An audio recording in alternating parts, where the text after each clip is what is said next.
before we get into some drag drills and ways to correct your drag, I want to talk a little bit about an illegal pitch and the differences between two of them that specifically are about your drag foot.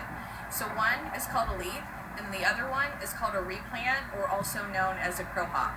And why it's so important to be familiar with these is that you can spot it on your own if you're doing one of the two illegal pitches, because you want to be able to spot it before an umpire does, because the worst thing that can happen in a game is that you're trying to work through illegal pitches and then you have to get pulled from the game because you can't pitch legally.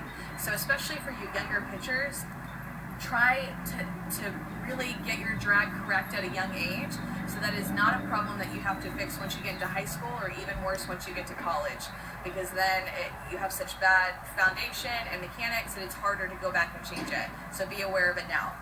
So the first one is going to be called a leap. Okay, so for a leap, you're going to start on the pitching rubber and you go through your wind up, and the first thing that your drag foot does, so I'm right-handed, my right foot, the first thing that my right foot does is come up off of the ground. Okay, so at that time, whenever you're leaping, both of your feet are in the air at the same time. That drag foot has to stay on the ground whenever it leaves the pitching rubber. For crow hop, I actually can't demonstrate it as well. I've tried and I just can't seem to get it right because it's just so foreign to me. I can't figure out how to make myself do it.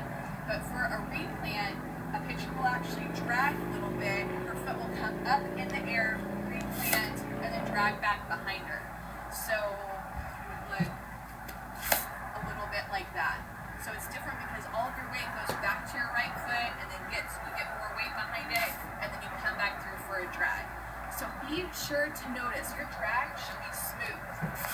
One drag the whole way, toes down, and there should not be a hitch in it.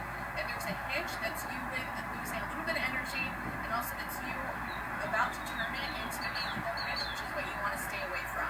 So go back, look at yourself, recognize if you are dragging correctly, and first of all, legally.